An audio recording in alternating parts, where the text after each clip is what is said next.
সবে জুন মাস পড়ে গেছে। এই জুন মাসে যদি আপনি এমন একটি ফসল চুজ করেন যেটা আপনার জমিতে রোপণ করলে খুব অল্প জমি থেকে আপনি ভালো পয়সা কামাতে পারেন, সেরকমই যদি মাথায় একটা আপনার চিন্তা থাকে এবং একটি প্ল্যানিং থাকে তাহলে খুব ভালো হয়। এক্ষেত্রে আমি যে ফসলটা আপনাদের সামনে তুলে ধরছি সেটা হচ্ছে ধনেপাতার চাষ। জুন মাসের দ্বিতীয় সপ্তাহের দিকে যদি আপনারা এই ধনেপাতাটা জমিতে রোপণ করতে পারেন তবে এটি আর 1 থেকে 1.5 মাস পর যখন হারভেস্ট করবেন তখন এর মার্কেট মূল্য প্রচুর থাকে। সেই সময় এই ধনেপাতার মার্কেট মূল্য প্রায় 100 থেকে 250 পর্যন্ত যেতে পারে। এই সময় বর্ষা নামে, যদিও এবারে বর্ষা অতটা নেই, তবুও যদি আপনি এই ধনেপাতাটা চাষ করতে পারেন তো খুব ভালো হয়। তবে অসময়ে যদি আপনি ধনেপাতা চাষ করতে চান সেক্ষেত্রে আপনার প্রচুর রিস্ক আসতে পারে। সেই রিস্কগুলোকে কাটানোর জন্য আপনি কি কি পদ্ধতি অবলম্বন করবেন, এই ভিডিওর মাধ্যমে আমি আপনাদেরকে ধাপে ধাপে তুলে ধরছি যে কিভাবে আপনারা ধনেপাতাগুলি রোপণ করলে ভালো পয়সা আশা করতে পারেন, ভালো জমি থেকে আয় পেতে পারেন। তো সেই বিষয়গুলি নিয়ে এই ভিডিওতে আলোচনা করব। আসসালামু আলাইকুম ভিউয়ার্স, পুরো ভিডিও জুড়ে আমি ইলিয়াস আর আপনারা দেখছেন কৃষি বিষয়ক ইউটিউব চ্যানেল ফার্মার্স ফ্রেন্ডস। এই ভিডিওর মাধ্যমে আপনারা যারা চ্যানেলে প্রথম এলেন চ্যানেলটিকে সাবস্ক্রাইব করে রাখবেন এবং ভিডিওগুলো দেখবেন, দেখে আপনাদের মতামত আমার সঙ্গে শেয়ার করবেন। সারের সঠিক ডোজটি আপনাকে মাথায় রাখতে হবে। সঠিক ডোজ যদি আপনি না দিতে পারেন তাহলে কিন্তু ধনে ভালো হবে না, ধনে পাতাগুলো যখন গাছগুলো হবে সেগুলো ভালো হবে না। সেই জন্য আপনাকে এখানে যে জমিটা নির্ণয় করা হয়েছে এটা 10 কাঠা জমি। এই 10 কাঠা জমিতে কী কী সার ব্যবহার করা হচ্ছে, এই 10 কাঠা জমিতে সাধারণত 10-26-26 এনপিকে সার এখানে ব্যবহার করা হচ্ছে। এই সারটি এখানে নেওয়া হয়েছে 10 কেজি মতো। তার পাশাপাশি এখানে মাটিতে থাকা বিভিন্ন পোকামাকড় মারার জন্য যে কার্বোফিউরন 3G গোত্রের দানাদার কীটনাশকগুলো পাওয়া যায়, সেই কীটনাশকগুলো এখানে 1 কেজি মতো নিয়ে সারের সঙ্গে মিশিয়ে জমিতে ছিটিয়ে দেওয়া হয়েছে। ছিটিয়ে দিয়ে ভালো করে জমিটাকে সুন্দরভাবে একবার চাষ দিয়ে নেওয়া হয়েছে। যদি আপনারা এখানে গোবরের সার ব্যবহার করেন তাহলে কিন্তু রাসায়নিক সারের পরিমাণটা কম লাগবে। সেক্ষেত্রে আপনি গোবরের সার এখানে 5 কুইন্টাল মতন ব্যবহার করতে পারেন। একবার যদি গোবরের সার ব্যবহার করেন তাহলে সেই সারটা অন্তত আপনার 1 থেকে 1.5 বছর আপনাকে আর দ্বিতীয়বার গোবরের সার ব্যবহার না করলেও চলবে। গোবরের সারটা আমাদেরকে 6-7 মাসের পুরানো গোবর সার নিয়ে তবেই জমিতে ছিটিয়ে দিতে হবে। যদি আপনি গোবরের সার এই জমিটায় দিয়ে থাকেন তাহলে সেক্ষেত্রে আপনাকে রাসায়নিক সারের পরিমাণটা কমিয়ে দিতে হবে। সেই সারটা আপনারা 4 কেজি মতো দেবেন, তাহলে খুব ভালো কাজ হয়ে যাবে। এর পরবর্তী যে ধাপটির কথা আমি বলছি সেটা হচ্ছে বীজ নির্ণয়। সঠিক বীজ যদি আপনি নির্ণয় করতে না পারেন তাহলে কিন্তু ফসল ভালো হবে না।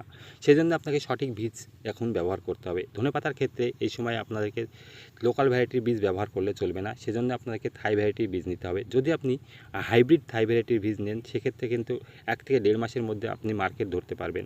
আর যদি একটু চওড়া পাতা টাইপের বীজ নেন তাহলে সেক্ষেত্রে আরও 10 থেকে 15 দিন বেশি সময় লাগবে। তবে এটা কি হয়, এই বীজটা যদি আপনি ব্যবহার করেন তাহলে দীর্ঘদিন ধরে হারভেস্ট করতে পারবেন। আর হাইব্রিড ভ্যারাইটির বীজটা নিলে কি হবে, সেটা অল্প সময়ের মধ্যে আপনাকে হারভেস্ট করে মার্কেটে নিয়ে যেতে হবে। এবারে আমি আপনাদেরকে বলি যে ধনেপাতার বীজ কতটা লাগে।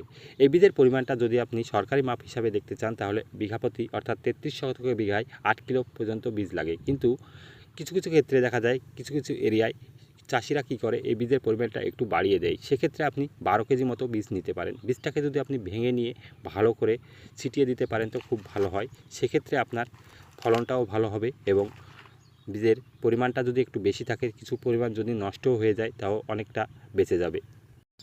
আমাদের জমি নির্ণয় ও বীজ নির্ণয় কমপ্লিট হয়ে গেলে এবার সেই বীজটাকে আমাদেরকে জমিতে রোপণ করতে হবে। জমিতে রোপণ করার পদ্ধতি হচ্ছে কীরকম সেটা একটু জেনে নেওয়া ভালো। এক্ষেত্রে আমি আপনাদেরকে বলি, আপনারা আপনাদের লোকাল এরিয়ায় যেভাবে বীজ রোপণ করেন সেরকমভাবে যদি বীজ রোপণ করে ভালো ফল পান তো সেইভাবে রোপণ করবেন। কিন্তু আমি এখানে একটু ভিন্ন পদ্ধতি দেখাচ্ছি। দেখুন এখানে কিভাবে বীজটা রোপণ করা হচ্ছে সেটা আমি ভিডিওর মাধ্যমে আপনাদেরকে দেখাচ্ছি।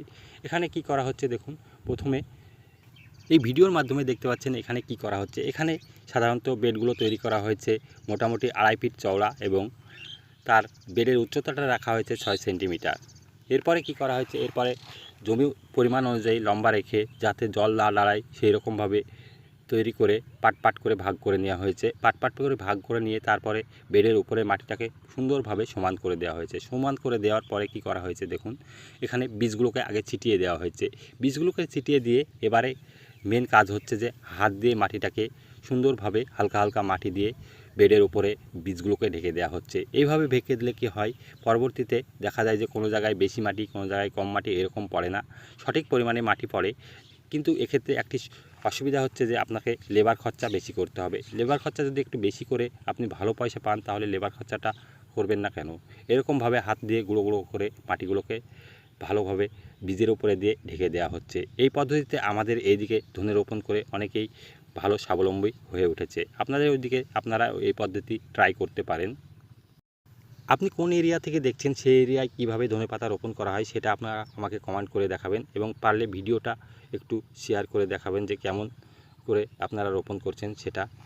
জমিতে বীজ রোপণ ও সমস্ত কিছু কমপ্লিট করার পরে আমাদেরকে যে ধাপগুলো অবলম্বন করতে হয়, যেই সতর্কতাটা আমাদেরকে অবলম্বন করতে হবে সেটা হচ্ছে যে এর পরবর্তী ধাপে যখন ধনেপাতার বীজগুলো অঙ্কুরিত হওয়ার সময় আসবে, অর্থাৎ 10 থেকে 15 দিন পর যখন অঙ্কুরের সময় আসবে, সেই সময় আমাদেরকে কি করণীয়? সেই সময় আমাদেরকে দেখতে হবে যে বীজগুলো মাটি খুঁড়ে যে অঙ্কুরিত হচ্ছে কিনা। মাটি খুঁড়ে দেখবেন যে যদি বীজগুলো অঙ্কুরিত হয়, সেই সময় আমাদেরকে ঘন ঘন 2-3টি সেচ হালকা হালকা করে মাটির উপরে দিতে হবে। তবে ঢালাই সেচ পদ্ধতি ব্যবহার করলে সেক্ষেত্রে কিন্তু আপনি অবশ্যই জমিটাকে সম্পূর্ণরূপে ভিজিয়ে দিতে পারবেন না। সম্পূর্ণরূপে যদি ভিজিয়ে দেন তাহলে সেখান থেকে ভালো ধরনের অঙ্কুরিত হবে না, সেক্ষেত্রেও লক্ষ্য রাখতে হবে। সেজন্য আপনাদেরকে কি করতে হবে, প্রতিদিন হালকা হালকা করে সেচ দিতে হবে।